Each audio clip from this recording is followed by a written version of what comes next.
त्याच्यामुळे ह्या सगळ्या गोष्टी भावना वगैरे तुमच्या मला पूर्णपणे मान्य आहे, पण आत्तापुरतं अशी कुठलीही चर्चा नाही. आणि दादा होता, चर्चा होती, दादाची इच्छा होती, त्या सगळ्या गोष्टी तुम्हाला झालेल्या आहेत. आणि मला वाटतं पुलावरनं खूप पाणी गेलेलं आहे. त्यामुळे आता परत परत त्या चर्चा करण्यापेक्षा आज महाराष्ट्रामध्ये आणि देशासमोर आज तेलाचा भाव काय होणार आहे, सिलेंडरचा भाव, अनिताताईंना सिलेंडर वेळेवर मिळणार आहे का नाही, किंवा काकांच्या शाळेमध्ये आश्रमशाळेला मुलांच्या जेवणाची जेव्हा वेळ होईल तेव्हा सिलेंडर गॅस मिळणार आहे का, त्याच्यात काही महागाई वाढणार आहे का, अशी खूप मोठी आव्हानं राज्याच्या आणि देशाच्या समोर आहेत. तुमच्याच चॅनलवर परवा बातमी दाखवली की युरिया मिळत नाही, आणि युरिया मिळत नाही म्हणून साठेबाजी चालू आहे, व्यवस्थित होत नाहीये, त्याच्यावर केसेस भरणे मामांनी केलेले आहेत.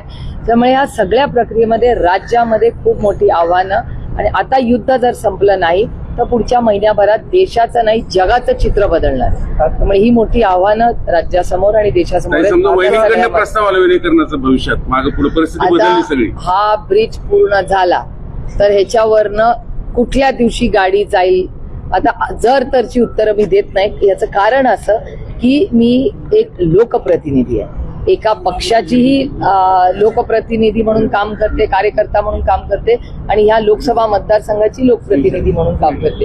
त्याच्यामुळे मला जर तरचं उत्तर द्यायचा आता अधिकार.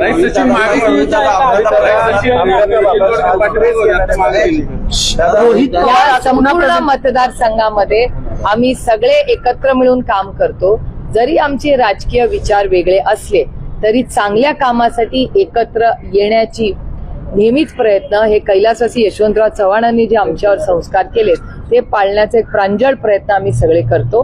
हे सगळे जे आमचे सहकारी आहेत, जे एका वेगळ्या पक्षात एका विचारात काम करत असले तरी विकासाच्या कामासाठी एकामेकाचा हात धरून आपल्या भागाचा सर्वांगीण विकास कसा होईल याच्यासाठी जर ते मदत करत असतील तर त्यांचं मी मनापासून आभारी मानते. आणि सगळ्यांनी मिळून या भागाचा विकास करावा आमचा सगळ्यांचा. सचिन नेहमी असतो, रोहित पवार प्रेस घेत आहेत. अजित पवारांच्या अपघाताबाबत अजून काही पुरावे रोहित पवारांकडे आहेत, प्रेझेंटेशन करणार आहेत. ताई, काय हे सगळं प्रकरण आहे, अजूनही गुन्हा जो आहे तो नोंद झालेला नाहीये, तुम्ही काय इनिशिएटिव्ह घेणार? नाही, आता रोहित सगळी जबाबदारी घेतोच आहे आणि रोहित त्याच्यात काम करतोच आहे. FIR करायला हे दुर्दैव आहे. आणि मी खूप जड अंतकरणाने म्हणते की महाराष्ट्राचे उपमुख्यमंत्री, माझा भाऊ तर दादा होताच, पण तुम्ही एक विचार करा, एका मोठ्या पदावरही दादा होता, एका मोठ्या पदावर असणाऱ्या व्यक्तीचा या राज्यात ऍक्सिडेंट होतो, आणि ऍक्सिडेंट झाल्यावर एक साधा जो अधिकार आहे तो FIR इतक्या मोठ्या व्यक्तीचा होत नाही, तर सर्वसामान्य मायबाप जनतेनी त्यांना न्याय कसा मिळणार? एक FIR करायला जो ह्या अधिकार आहे, या संविधानात प्रत्येकाला तो अधिकार आहे. तो कायदा आम्हीच आता बदललाय केंद्रामध्ये, मी त्या कमिटीमध्ये होते, त्या JPC जॉईंट पार्लमेंटरी कमिटी होती, त्याच्यात मीही स्वतः होते. FIR करायचा अधिकार प्रत्येक भारतीयाला आहे, तो रोहित पवारलाही आहे. त्याच्या काकाच्या बद्दल ते कसा ऍक्सिडेंट झाला हा एवढाच प्रश्न रोहित विचारतोय, त्याला तोही अधिकार नाही की आपल्या काकाबद्दल त्याला जावं. आणि त्यातून त्याचा काका तर उपमुख्यमंत्री होता राज्याचा, ह्या सत्तेचा मोठा भाग आहे दादा होता, तरी दादाच्या केसमध्ये जर FIR नाही झाला तर काय विचार करायचा आम्ही? हाच प्रश्न महाराष्ट्राला पडला. एकीकडे आज सांगता प्रचार सभा आहे, वहिनी काहीच बोलत नाहीत, पार्थ काहीच बोलत नाहीत, जयदादा तर किमान बोलतात, तुम्ही रोहित दादा असेल तुम्ही सातत्याने आवाज उठवता. मग पवार परिवारात याच्यात एकमत आहे की नाही, या मुद्द्यावर अपघात झाला की घातपात आहे? नाही, मला असं वाटतं की जयचं स्टेटमेंट आलेलं आहे, जयचं स्टेटमेंट तुमच्याच चॅनलवर आलंय की रोहित दादा म्हणतोय ते त्याला मान्य आहे. त्याच्यामुळे मला असं वाटतं काय कुणाचे, आणि हा फक्त दादा काय फक्त माझा भाऊ नव्हता, तो काय तुमचा भाऊ नव्हता का? तुमचा पण तेवढाच जीव होता ना दादावर जेवढा माझा होता. अशा पद्धतीमध्ये ही चर्चा माध्यमातून समाजामध्ये सगळ्यांनाच आहे वाटते. आणि जर आमचं काय म्हणणं आहे, जे काय असेल ते खरं पारदर्शकपणे देशाला कळावं, कुटुंबाला कळावं, एवढीच आमची अपेक्षा आहे. आम्ही कुठे काय मागतोय किंवा करतोय, आम्ही म्हणतोय FIR करा आणि त्याची पारदर्शक इन्क्वायरी करा, एवढीच आमची मागणी आहे. अधिकाऱ्याला देखील अटक केली CBIने, आणि हा खूप छोटा मासा आहे असं रोहित पवारांचं ट्विट केलंय. बडे अधिकारी देखील यामध्ये सहभागी आहेत. बघूया ना, हे बस सगळेच विमानाने जातात ना, तुम्ही पण सगळे विमानाने जाता. आता जे माझा प्रेस कॉन्फरन्स बघतात तेही सगळे विमानाने जातात. त्यांची सुरक्षितता आपली नैतिक जबाबदारी नाही? अहो, तुम्ही गडकरी साहेबांचे स्टेटमेंट्स बघितले पाहिजेत. गडकरी साहेब प्रत्येक खासदाराला नेहमी सांगतात की रस्ता सुरक्षिततेबद्दल जातीने प्रत्येक खासदारांनी लक्ष घातलं पाहिजे.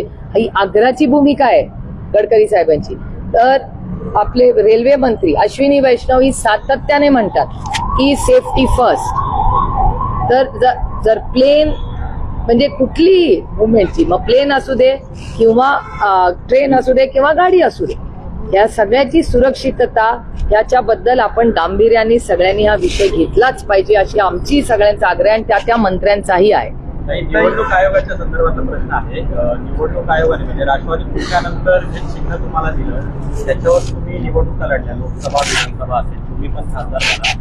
पण आता निवडणूक आयोगावर तुम्ही सुद्धा प्रश्नचिन्ह उपस्थित करताय. तर नेमकं निवडणूक आयोगाची भूमिका याच्याबद्दल तुमचं काय मत आहे आताच्या या स्थितीवर? आम्ही फार निराश झालो, कारण का सगळी प्रक्रिया तुम्ही सगळ्यांनी पाहिलेलं आहे.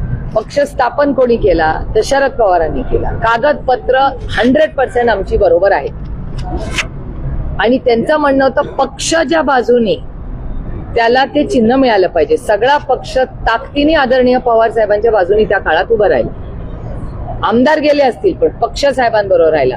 अशा परिस्थितीत ते चिन्ह आणि पक्ष कॉन्स्टिट्यूशन प्रमाणे तो अर्थातच शरद पवारांना मिळायला पाहिजे होता. म्हणून तर आम्ही ते नाही, आमच्यावर अन्याय झाला. ज्या माणसाने पक्ष स्थापन केला 80व्या वर्षी त्याला दरवाजा दाखवला आणि सांगितलं नाही आता तुमचा पक्ष नाही आणि तो काढून घेतला. म्हणून आम्ही कोर्टात गेलो. आजही आमची कोर्टात केस चालू आहे आणि आमचं एवढंच म्हणणं आहे की जो अन्याय आमच्यावर झाला तो दुसऱ्या कुणावर होऊ नये ह्याच्यासाठी ही लढाई चालली आहे. कारण काही लोकशाही आहे. उद्या तुमच्याकडून मी कॅमेरा हिसकावून घेऊन चालेल तुम्हाला? असं नाही ना होत.